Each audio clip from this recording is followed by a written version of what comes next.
साथियों नमस्कार। पिछले वीडियो में हमने गणित शिक्षण की सभी महत्वपूर्ण विधियों पर चर्चा की थी। आज के इस वीडियो में हमने गणित शिक्षण की समस्त विधियों पर बनने वाले महत्वपूर्ण प्रश्नों का समावेश करते हुए एक टेस्ट सीरीज तैयार की है। उम्मीद है कि ये टेस्ट सीरीज आपको पसंद आएगी। वीडियो में आगे बढ़ने से पहले लाइक बटन को हिट करते हुए चैनल को सब्सक्राइब कर दीजिए। बिना टाइम वेस्ट किए वीडियो को शुरू करते हैं। पहला प्रश्न दैनिक पाठ योजना के निर्माण में सम्मिलित होता है। पहला ऑप्शन विषय वस्तु का चयन, दूसरा ऑप्शन शिक्षण उद्देश्य का निर्धारण, तीसरा ऑप्शन शिक्षण विधियों का निर्माण और चौथा ऑप्शन उपयुक्त सभी। दैनिक पाठ योजना होती है उनमें इन सभी बिंदुओं का समावेश किया जाता है। यहाँ पर उपयुक्त सभी बिल्कुल सही आंसर है। यहाँ पर वीडियो को पॉज कर आप अपने मस्तिष्क में उसका आंसर सोच सकते हो और उसके बाद वीडियो को प्ले करके सही आंसर देख सकते हो। अगले प्रश्न की ओर बढ़ते हैं। छोटी कक्षा में गणित विषय में रुचि उत्पन्न करने का जो सबसे अच्छा तरीका है वो है पहला ऑप्शन मनोरंजन एवं खेल संबंधी, दूसरा ऑप्शन रटने का, तीसरा ऑप्शन आगमन का और चौथा ऑप्शन निगमन का। तो यहाँ पर रुचि उत्पन्न करने का जो सबसे महत्वपूर्ण तरीका है वो मनोरंजन एवं खेल संबंधी गतिविधियां। पहला ऑप्शन बिल्कुल सही आंसर। अगले प्रश्न की ओर बढ़ते हैं। गणित सभी विज्ञानों का द्वार एवं कुंजी है, यह कथन किसका है? पहला ऑप्शन रोजर बेकन का, दूसरा ऑप्शन हैमिल्टन का, तीसरा ऑप्शन प्लेटो का और चौथा ऑप्शन रसेल का। तो ये जो कथन है वो रोजर बेकन का है। फर्स्ट ऑप्शन बिल्कुल सही आंसर। अगले प्रश्न की ओर बढ़ते हैं। गणित के अध्ययन से एक बच्चे में किस गुण का विकास होता है? पहला ऑप्शन आत्मविश्वास, दूसरा ऑप्शन तार्किक सोच, तीसरा ऑप्शन विश्लेषित सोच और चौथा ऑप्शन इनमें से सभी। गणित विषय के अध्ययन से बच्चों में आत्मविश्वास का विकास होता है, तार्किक सोच का भी विकास होता है तथा विश्लेषित सोच का भी विकास होता है। तो यहाँ पर उपयुक्त सभी बिल्कुल सही आंसर। अगला प्रश्न। गणितीय निष्कर्ष सर्वमान्य होते हैं क्योंकि पहला ऑप्शन ये सभी के विचारों का आदर करते हैं, दूसरा ऑप्शन ये तर्क पर आधारित होते हैं, तीसरा ऑप्शन ये परिस्थितियों के अनुकूल होते हैं और चौथा ऑप्शन उपयुक्त सभी। जो गणित के जो निष्कर्ष होते हैं वो सर्वमान्य इसलिए होते हैं क्योंकि ये जो होते हैं वो तर्क पर आधारित होते हैं। यहाँ पर सेकेंड ऑप्शन बिल्कुल सही आंसर। अगले प्रश्न की ओर बढ़ते हैं। प्राथमिक स्तर पर गणित का महत्व है। पहला ऑप्शन सांस्कृतिक, दूसरा ऑप्शन सामाजिक, तीसरा ऑप्शन धार्मिक और चौथा ऑप्शन आर्थिक। अगर प्राथमिक स्तर की बात करें तो गणित प्रश्न के संबंध में बहुत सारी पुस्तकों में प्राथमिक स्तर पर जो गणित का महत्व है, कुछ पुस्तकों में सामाजिक बता रखा है, कुछ पुस्तकों में आर्थिक बता रखा है, कुछ पुस्तकों में व्यवहारिक बता रखा है तो कुछ पुस्तकों में मानसिक बता रखा है। तो यहाँ पर जो सबसे उपयुक्त आंसर होगा वो आर्थिक है। अगले प्रश्न की ओर बढ़ते हैं। उपलब्धि परीक्षण और नैदानिक परीक्षण में क्या अंतर है? उपलब्धि परीक्षण और नैदानिक परीक्षण में जो प्रमुख अंतर होता है, पहला ऑप्शन उद्देश्यों का, दूसरा ऑप्शन प्रकृति का, तीसरा ऑप्शन कठिनाई का स्तर और चौथा ऑप्शन कोई नहीं। तो यहाँ पर इन दोनों में जो अंतर होता है वो उद्देश्यों का होता है। आठवां प्रश्न। मनुष्य के जीवन की गतिविधियों में गणित का सर्वाधिक उपयोग होता वह है? पहला ऑप्शन सांस्कृतिक, दूसरा ऑप्शन मनोवैज्ञानिक, तीसरा ऑप्शन सामाजिक और आर्थिक, चौथा ऑप्शन आर्थिक। तो मनुष्य के जीवन में सामाजिक क्षेत्र में भी इसका उपयोग होता है और आर्थिक क्षेत्र में भी इसका उपयोग होता है। तो यहाँ पर थर्ड ऑप्शन है वो सही आंसर। 9th क्वेश्चन की ओर बढ़ते हैं। कौन सा कार्य अध्यापक से संबंधित नहीं है? तो अध्यापक योजना भी बनाता है, मार्गदर्शन भी करता है, अध्यापक शिक्षण का कार्य भी करवाता है, बजट बनाने का कार्य अध्यापक का नहीं है। तो यहाँ पर फोर्थ ऑप्शन इसका सही आंसर है। अगले प्रश्न की ओर बढ़ते हैं। सर्वाधिक प्रभावशाली शिक्षण सामग्री है? पहला ऑप्शन अप्रक्षेपित, दूसरा ऑप्शन प्रत्यक्ष अनुभव, तीसरा ऑप्शन प्रक्षेपित और चौथा ऑप्शन इनमें से कोई नहीं। सबसे प्रभावशाली शिक्षण वो होता है जिसमें छात्र को प्रत्यक्ष अनुभव मिलता है। तो यहाँ पर सेकंड ऑप्शन बिल्कुल सही आंसर। 11th question. वस्तुनिष्ठ परीक्षण की सर्वाधिक महत्वपूर्ण विशेषता है? तो यहाँ पर पहला ऑप्शन विश्वसनीयता, सेकंड ऑप्शन वैधता, थर्ड ऑप्शन वस्तुनिष्ठता और चौथा ऑप्शन उपयुक्त सभी। तो वस्तुनिष्ठ जो परीक्षण होते हैं उनकी जो विशेषता विश्वसनीयता भी होती है, वैधता भी होती है और वस्तुनिष्ठता भी होती है। तो यहाँ उपयुक्त सभी सही आंसर। अगला प्रश्न। निम्नलिखित में से कौन सी बालक केंद्रित विधि नहीं है? तो पहला ऑप्शन व्याख्यान विधि, दूसरा ऑप्शन प्रोजेक्ट विधि, तीसरा ऑप्शन प्रयोग विधि, चौथा ऑप्शन प्रयोगशाला विधि। प्रोजेक्ट विधि की बात करें तो प्रोजेक्ट का जो कार्य होता है वो बालक स्वयं करते हैं, विद्यार्थी स्वयं करते हैं। प्रयोग भी विद्यार्थी स्वयं करते हैं। प्रयोग यानी प्रयोगशाला विधि में जब छात्र विभिन्न प्रकार के उपकरणों का प्रयोग करते हुए प्रयोग के माध्यम से उनको समझते हैं तो उनमें भी विद्यार्थियों की महत्वपूर्ण भूमिका होती है। तो जो व्याख्यान विधि होती है वो छात्र केंद्रित नहीं होती है क्योंकि ये अध्यापक केंद्रित होती है। अध्यापक है वो व्याख्यान देता है जबकि छात्र है वो निष्क्रिय श्रोता मात्र रह जाते हैं। अगले प्रश्न की ओर बढ़ते हैं। बीज गणित यथार्थ में है? यहाँ पर पहला ऑप्शन अंक गणित, सेकंड ऑप्शन रेखा गणित, थर्ड ऑप्शन सामान्यकृत अंक गणित और चौथा ऑप्शन उपयुक्त सभी। बीज गणित यथार्थ यानी वास्तव में है तो थर्ड ऑप्शन सामान्यकृत अंक गणित। अगला प्रश्न गणितीय करने की व्यू रचना के रूप में सवाल हल करने में शामिल है। पहला ऑप्शन व्यापक अभ्यास, दूसरा ऑप्शन हल पर पहुंचने के लिए संकेतों का प्रयोग, तीसरा ऑप्शन क्रियाकलाप आधारित उपागम और चौथा ऑप्शन अनुमान लगाना। तो यहाँ पर इसका जो सही आंसर है वो है हल पर पहुंचने के लिए संकेतों का प्रयोग। अगले प्रश्न की ओर बढ़ते हैं। पाठ योजना का भाग नहीं है, तो यहाँ पर कौन सा भाग पाठ योजना का नहीं है? पहला प्राप्य उद्देश्य, दूसरा पाठ प्रस्तुति योजना, तीसरा ऑप्शन शिक्षा के उद्देश्य और चौथा ऑप्शन उपयुक्त सभी। पाठ योजना की बात करें तो पाठ योजना में प्राप्य उद्देश्य भी होता है और प्रस्तुतिकरण भी होता है, जबकि शिक्षा के जो उद्देश्य है वो पाठ योजना का भाग नहीं है। यहाँ सी ऑप्शन सही आंसर है। अगले प्रश्न की ओर बढ़ते हैं। गणित के मानसिक सिद्धांत के जन्मदाता है। मानसिक सिद्धांत के जन्मदाता की बात करें, पहला ऑप्शन प्लेटो, दूसरा ऑप्शन आर्यभट्ट, तीसरा ऑप्शन न्यूटन और चौथा ऑप्शन सीवी रमन। तो यहां पर सही जो आंसर है वो प्लेटो है।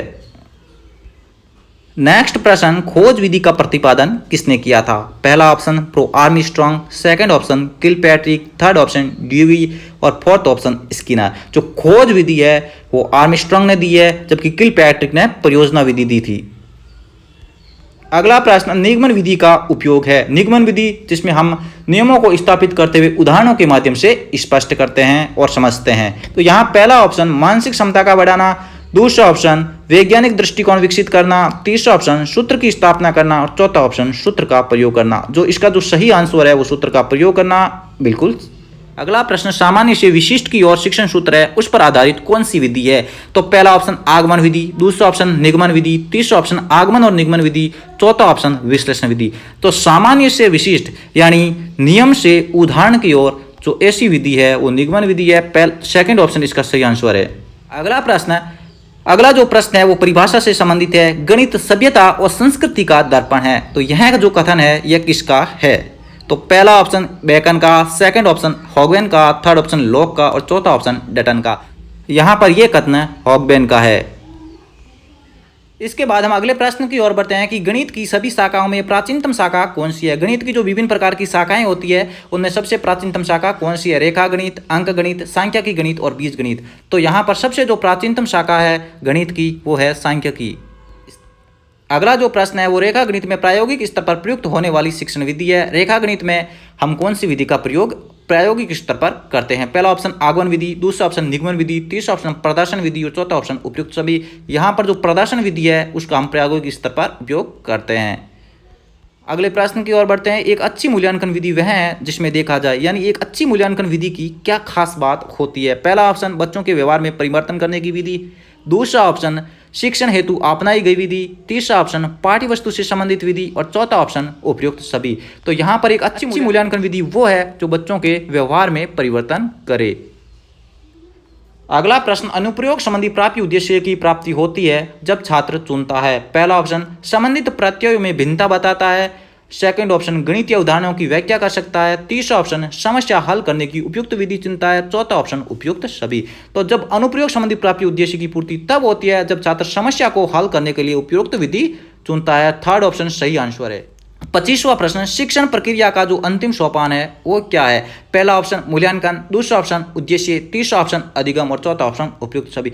शिक्षण जो प्रक्रिया होती है उसका जो अंतिम सोपान होता है, उसके बाद शिक्षण का जो एक साइकिल है, एक चक्र है वो पूरा हो जाता है, वो अंतिम सोपान है मूल्यांकन। अगले प्रश्न की ओर बढ़ते हैं। गणित विषय की विशेषता है। गणित विषय में क्या खास बातें होती है? पहला ऑप्शन तर्कपूर्णता, दूसरा ऑप्शन परिणामों की निश्चितता, तीसरा ऑप्शन शुद्धता और चौथा ऑप्शन उपयुक्त सभी। गणित एक तर्कपूर्ण विषय है, उनमें जो परिणाम आते हैं वो एक निश्चित होते हैं और उन परिणाम जो भी आता है वो शुद्ध और स्वच्छ आता है। तो यहाँ पर उपयुक्त सभी इसका सही आंसर रहेगा। अगले प्रश्न की ओर बढ़ते हैं। चिंता यानी चिंतन, बोध, तर्क शक्ति, विश्लेषण की क्षमता बढ़ाने वाला विषय है। पहला ऑप्शन गणित, दूसरा ऑप्शन सामाजिक विज्ञान, तीसरा ऑप्शन भूगोल और चौथा ऑप्शन भाषा। तो ऐसे जो फैक्ट है वो गणित विषय में ही आते हैं। अगला प्रश्न, गणित शिक्षण के लिए पाठ योजना का निर्माण आवश्यक है। पहला ऑप्शन यहाँ पर शिक्षक को पाठ याद होता है, दूसरा ऑप्शन विकास सुव्यवस्थित ढंग से किया जाता है, तीसरा ऑप्शन छात्रों की कमजोरियों का पता लगाना और चौथा ऑप्शन विषय का गुण अध्ययन करना होता है। तो इसका जो सही आंसर है वो है सेकंड ऑप्शन, विषय वस्तु का विकास है वो व्यवस्थित ढंग से किया जाता है। अगला प्रश्न, शिक्षण उद्देश्यों का क्रमिक वर्गीकरण किया गया। पहला ऑप्शन बेकन द्वारा, दूसरा ऑप्शन शाल्टन के द्वारा, तीसरा ऑप्शन क्रोमेर के द्वारा, चौथा ऑप्शन ब्लूम के द्वारा। तो जो शिक्षण के उद्देश्य है उनका जो क्रमिक वर्गीकरण किया गया है वो ब्लूम के द्वारा किया गया है और ब्लूम ने यहाँ शिक्षण के उद्देश्यों को स्पष्ट किया है। अगला प्रश्न, ज्ञान संबंधी प्राप्ति उद्देश्य के अंतर्गत निम्नलिखित में से कौन सा कथन सही है? पहला ऑप्शन गणितीय प्रत्ययों का सही अनुप्रयोग, दूसरा ऑप्शन गणितीय चिन्ह ठीक ठीक पहचानना, तीसरा ऑप्शन गणित के विकास की जानकारी में रुचि होना और चौथा ऑप्शन गणितीय सिद्धांत की सही समझ। तो यहाँ सही आंसर गणितीय सिद्धांत की सही समझ। अगला प्रश्न, ब्लूम टैक्सोनॉमी का अंग नहीं है। ब्लूम ने जो टैक्सोनॉमी दिया है उनका कौन सा अंग इनमें से नहीं है? पहला ऑप्शन समझ, दूसरा ऑप्शन बुद्धि, तीसरा ऑप्शन प्रयोग और चौथा ऑप्शन ज्ञान। तो जो ब्लूम था उसने टैक्सोनॉमी में बुद्धि के बारे में जिक्र नहीं किया। अगले प्रश्न की ओर बढ़ते हैं, सामान्य से विशिष्ट का जो सिद्धांत है वो किस विधि में प्रयोग होता है? तो पहला ऑप्शन आगमन विधि, दूसरा ऑप्शन निगमन विधि और तीसरा ऑप्शन सर्वेक्षण विधि, चौथा ऑप्शन विश्लेषण विधि। सामान्य से विशिष्ट की ओर यानी नियम से उदाहरण की ओर यह विधि निगमन विधि है। सेकंड ऑप्शन सही आंसर। प्रश्न 33वां जो अगला प्रश्न है, गणित के नियम और निष्कर्ष कैसे होते हैं? तो पहला ऑप्शन वस्तुनिष्ठ, दूसरा ऑप्शन सार्वभौमिक, तीसरा ऑप्शन वस्तुनिष्ठ व सार्वभौमिक और चौथा ऑप्शन कोई नहीं। जो गणित के नियम और निष्कर्ष होते हैं वो वस्तुनिष्ठ और सार्वभौमिक होते हैं। यहाँ थर्ड ऑप्शन बिल्कुल सही आंसर। अगला प्रश्न, गणित में किस विधि में हम प्राय सूत्र एवं नियमों की सहायता लेते हैं? पहला ऑप्शन संरक्षण, दूसरा ऑप्शन विश्लेषण, तीसरा ऑप्शन आगमन, चौथा ऑप्शन नियम। तो यहाँ पर हम सूत्रों और नियमों का जो प्रयोग करते हैं वो निगमन विधि में करते हैं।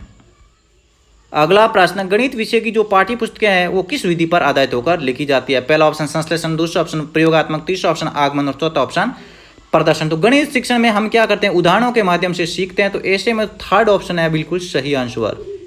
अगला प्रश्न, इकाई उपागम किस शिक्षाविद ने दिया है? पहला ऑप्शन एथिसन, दूसरा ऑप्शन रॉबर्ट ब्रूस, तीसरा ऑप्शन एरन, चौथा ऑप्शन मॉरिसन। इकाई उपागम है वो मॉरिसन ने दिया है। अगले प्रश्न की ओर बढ़ते हैं, नेत्रहीन विद्यार्थियों के लिए ब्रेल लिपि का प्रतिपादन किसने किया? पहला option Robert Bless, second option Fred Braille, तीसरा ऑप्शन लुईस ब्रेल, चौथा ऑप्शन तीनों सही। तो यहाँ पर थर्ड ऑप्शन लुई ब्रेल बिल्कुल सही आंसर। अगला प्रश्न, जैकब एल मोरिनो का संबंध किस विधि से है? पहला ऑप्शन प्रश्नोत्तर विधि, दूसरा ऑप्शन सूक्ष्म शिक्षण विधि, तीसरा ऑप्शन समाज विधि और चौथा ऑप्शन व्यक्ति अध्ययन विधि। तो जैकब मोरिनो ने जो विधि दी थी वो है समाज मिति। थर्ड ऑप्शन बिल्कुल सही आंसर। अगला प्रश्न, समस्या समाधान विधि का सोपान है। तो सूचनाओं का संग्रहण करना, समस्याओं की प्रकृति का निर्धारण करना, निष्कर्ष निकालना और आंकड़ों को संगठित करना। तो यहाँ समस्या समाधान विधि का जो प्रमुख सोपान है वो है निष्कर्ष निकालना।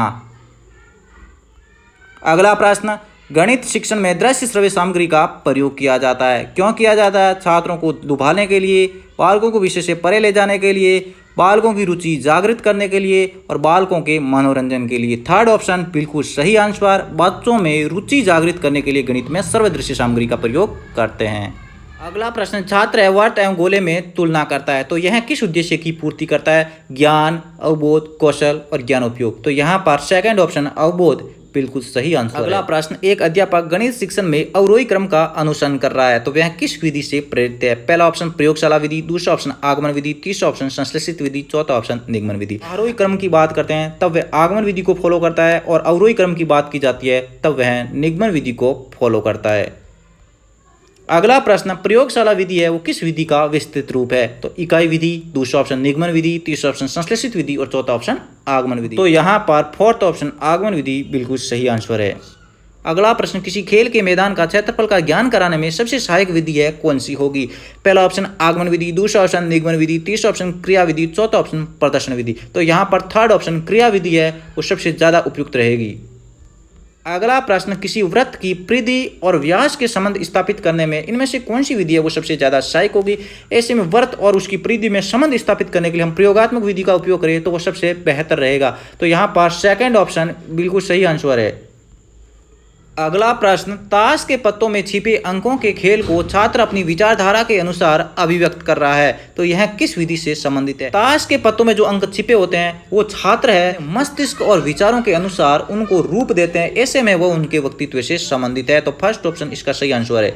अगला प्रश्न, सम और विषम संख्या को बालक सारणीबद्ध कर रहा है तो वह किस उद्देश्य की प्राप्ति कर रहा है? तो पहला ऑप्शन ज्ञानोपयोग, दूसरा ऑप्शन कौशल, तीसरा ऑप्शन अवबोध और चौथा ऑप्शन व्यक्तित्व है। तो यहाँ पर दोनों में को सारणीबद्ध करना कौशल के अंतर्गत आता है। सेकंड ऑप्शन इसका सही आंसर है। अगले प्रश्न की ओर बढ़ते हैं, गणित विषय के लिए पुरातन स्रोत के रूप में कौन सा ग्रंथ है वो सबसे उपयोगी होगा? पहला ऑप्शन सामवेद, दूसरा ऑप्शन ऋग्वेद, तीसरा ऑप्शन अथर्ववेद, चौथा ऑप्शन यजुर्वेद। तो यहाँ पर गणित के जो पुरातन स्रोत के रूप में ऋग्वेद है वो सबसे उपयोगी ग्रंथ सिद्ध होता है। Let's move the next question. माध्यमिक स्तर पर अंक गणित शिक्षण की विधि है। माध्यमिक स्तर पर बात करें तो अंक गणित की जो सबसे महत्वपूर्ण विधि है, पहला ऑप्शन प्रायोगिक विधि, दूसरा ऑप्शन विश्लेषण और संश्लेषण विधि, तीसरा ऑप्शन आगमन और निगमन विधि, चौथा ऑप्शन उपयुक्त सभी। तो माध्यमिक स्तर पर आगमन और निगमन विधि सबसे उपयुक्त है। अगला प्रश्न, गणित विषय का सबसे अधिक संबंध होता है विज्ञान के साथ, नागरिक शास्त्र के साथ, भूगोल के साथ या समाजशास्त्र के साथ? तो गणित का सबसे निकटतम संबंध है वो विज्ञान के साथ है।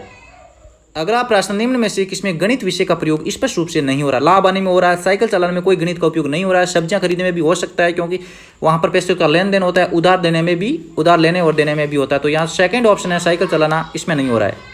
अगला प्रश्न, यदि एक विद्यार्थी गणित विषय में कई बार उत्तीर्ण हो जाता है तो यह जानने के लिए गणित की किस विशेष शाखा में वह कमजोर है, निम्न में से कौन सी विधि है वो प्रयोग में लेंगे? पहला ऑप्शन लिखित कार्य, दूसरा ऑप्शन मौखिक कार्य, तीसरा ऑप्शन निदानात्मक तरीका और चौथा ऑप्शन उपचारात्मक। तो छात्र की किसी विशेष क्षेत्र में कमजोरी का पता लगाना होता है तो ऐसे में निदानात्मक परीक्षण होता है वो सबसे उपयुक्त तरीका है। अगला प्रश्न, एक छात्र गणितीय गणनाओं में गति प्राप्त कर सकता है चर्चा या विवाद के द्वारा, मौखिक कार्य के द्वारा, लिखित कार्य के द्वारा या अभ्यास के द्वारा? तो यहाँ फोर्थ ऑप्शन अभ्यास के द्वारा वह गति प्राप्त कर सकता है। अगला प्रश्न, आर्यभट्ट का समाज में योगदान बालक जान रहा है, यह किस उद्देश्य की पूर्ति कर रहा है? चार ऑप्शन दे रखे हैं तो यहाँ पर पहला अवबोध, दूसरा अभिवृत्ति, तीसरा अभिरुचि, चौथा ऑप्शन व्यक्तित्व है। तो यहाँ पर थर्ड ऑप्शन अभिरुचि बिल्कुल सही आंसर। अगला प्रश्न, वह उद्देश्य जो शिक्षक गणित पढ़ाने के बाद कक्षा में ही प्राप्त कर लेता है उसे क्या कहा जाता है? चार ऑप्शन, पहला ऑप्शन सांस्कृतिक उद्देश्य, शिक्षण उद्देश्य, सामाजिक उद्देश्य या उपरोक्त सभी? तो शिक्षण उद्देश्य बिल्कुल सही आंसर है। अगला प्रश्न, गणित शिक्षण में मूल्यांकन में ब्लूप्रिंट है। तो पहला ऑप्शन विद्यालय की आधारशिला, प्रश्न पत्र निर्माण की आधारशिला, शिक्षक की आधारशिला या शिक्षण की आधारशिला और छात्रों की आधारशिला? तो इसका जो सही आंसर है वो प्रश्न पत्र निर्माण की आधारशिला, सेकंड ऑप्शन सही आंसर। अगला प्रश्न, विशिष्ट से सामान्य तथा स्थूल से सूक्ष्म की ओर शिक्षण सूत्र है वो कौन सी विधि पर आधारित है? पहला ऑप्शन आगमन, दूसरा ऑप्शन संश्लेषण, तीसरा ऑप्शन विश्लेषण और चौथा ऑप्शन निगमन। यानी विशिष्ट से सामान्य की ओर हम आगमन विधि में जाते हैं और स्थूल से सूक्ष्म की ओर भी हम आगमन विधि में जाते हैं। अगला प्रश्न, रेखा गणित में कौन से आयामों को मुख्य रूप से स्थान दिया गया? रेखा गणित में आकार को भी स्थान दिया गया, विस्तार को भी स्थान दिया गया, स्थिति को भी विस्तार दिया गया। तो यहाँ पर उपयुक्त सभी बिल्कुल सही आंसर है। लास्ट प्रश्न, गणित शिक्षण के प्रेरणात्मक सिद्धांत के सूत्र है। तो पहला ऑप्शन सक्रियता, दूसरा ऑप्शन सजीवता, तीसरा उपयुक्त दोनों और चौथा इनमें से कोई नहीं। तो यहाँ सेकंड ऑप्शन है वो सजीवता बिल्कुल इसका सही आंसर है। दोस्तों वीडियो कैसा लगा? वीडियो अच्छा लगा तो लाइक और शेयर करते हुए कर दीजिए चैनल को सब्सक्राइब, क्योंकि मैं ऐसे इंटरेस्टिंग कंटेंट आपके लिए लाता रहता हूं। तब तक के लिए जय हिंद, वंदे मातरम।